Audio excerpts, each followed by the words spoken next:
La chambre est pleine d'ombre. On entend vaguement de deux enfants le triste et doux chuchotement. Leur front se penche, encore alourdi par le rêve, sous le long rideau blanc qui tremble et se soulève.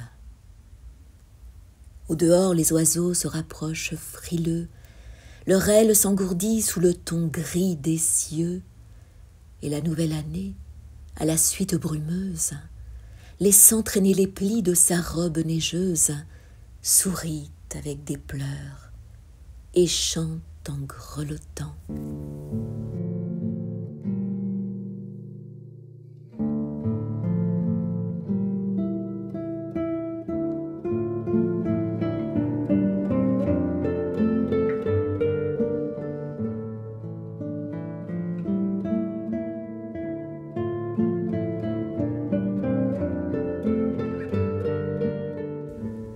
Or, les petits-enfants, sous le rideau flottant, parlent bas comme on fait dans une nuit obscure.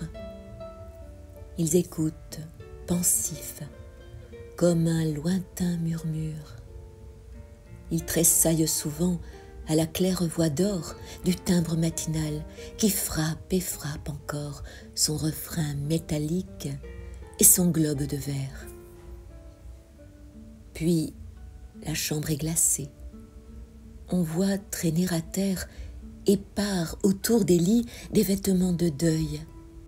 L'âpre bise d'hiver qui se lamente au seuil souffle dans le logis son haleine morose.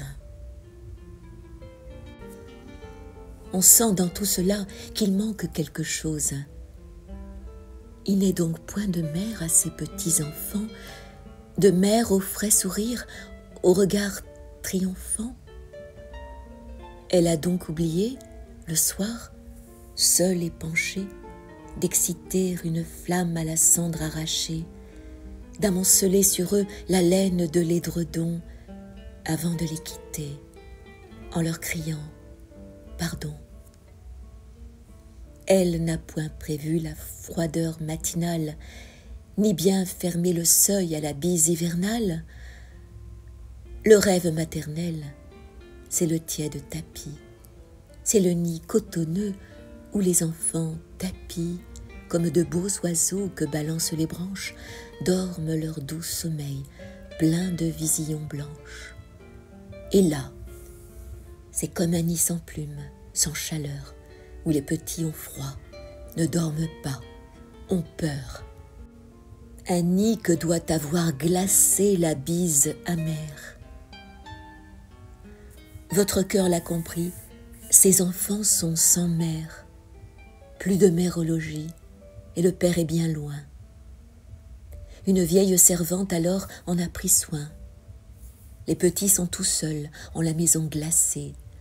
Orphelins de 4 ans, voilà qu'en leur pensée s'éveille par degrés un souvenir riant.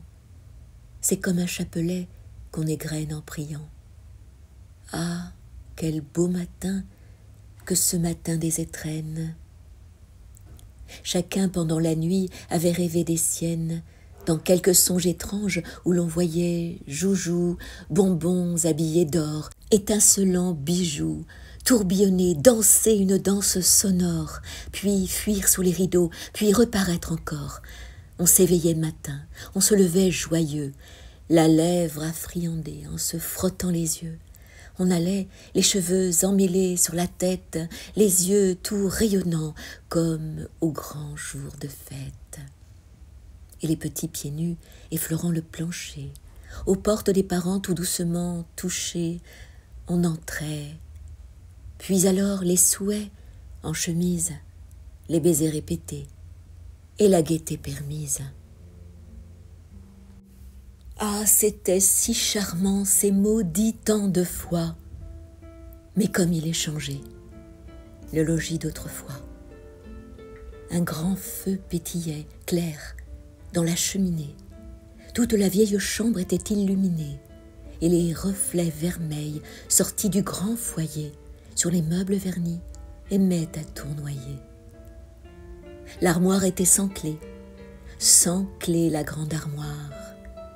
On regardait souvent sa porte brune et noire, sans clé.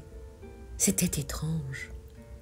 On rêvait bien des fois au mystère dormant entre ses flancs de bois, et l'on croyait ouïr, au fond de la serrure, béante, un bruit lointain, vague et joyeux murmure.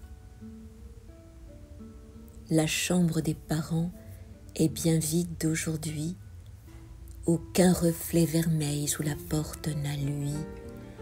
Il n'est point de parents, de foyer, de clés prises, partant, point de baiser, point de douce surprise. Oh, que le jour de l'an sera triste pour eux. Et tout pensifs, tandis que de leurs grands yeux bleus, silencieusement tombe une larme amère, ils murmurent « Quand donc reviendra notre mère ?»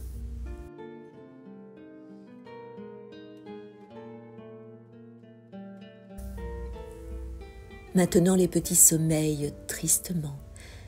Vous diriez à les voir qu'ils pleurent en dormant, tant leurs yeux sont gonflés et leur souffle pénible.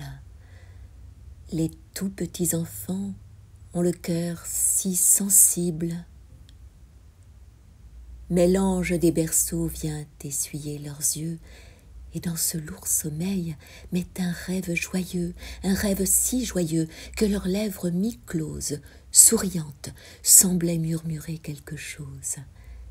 Ils rêvent que, penchés sur leurs petits bras ronds, doux gestes du réveil, ils avancent le front, et leur vague regard tout autour d'eux se pose. Ils se croient endormis dans un paradis rose. Au foyer plein d'éclairs chante gaiement le feu. Par la fenêtre, on voit là-bas un beau ciel bleu. La nature s'éveille et de rayons s'enivre. La terre, demi-nue, heureuse de revivre, a des frissons de joie au baiser du soleil. Et dans le vieux logis, tout est tiède et vermeil. Les sombres vêtements ne jonchent plus la terre. La bise sous le seuil a fini par se taire. On dirait qu'une fée a passé dans cela. Les enfants, tout joyeux, ont jeté 2 cris, là, près du lit maternel, sous un beau rayon rose, là, sur le grand tapis, resplendit quelque chose. Ce sont des médaillons argentés, noirs et blancs, de la nacre et du jet aux reflets scintillants, des petits cadres noirs, des couronnes de verre, ayant 3 mots gravés en or, à notre mère.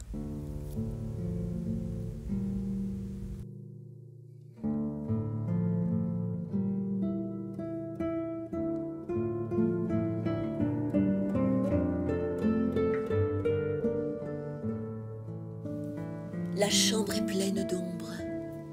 On entend vaguement de 2 enfants le triste et doux chuchotement. La chambre est pleine d'ombre. Leurs fronts se penchent. On entend vaguement, encore alourdis par le rêve, sous le triste et doux chuchotement qui tremble et se soulève.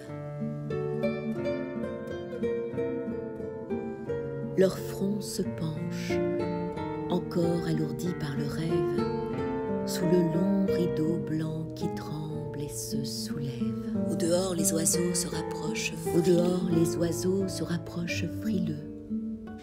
Leur aile s'engourdit sous le ton gris des cieux. Et la nouvelle année, à la suite brumeuse, laissant traîner les plis de sa robe neigeuse, sourit avec des pleurs et chante en grelottant. Sourit avec des pleurs et chante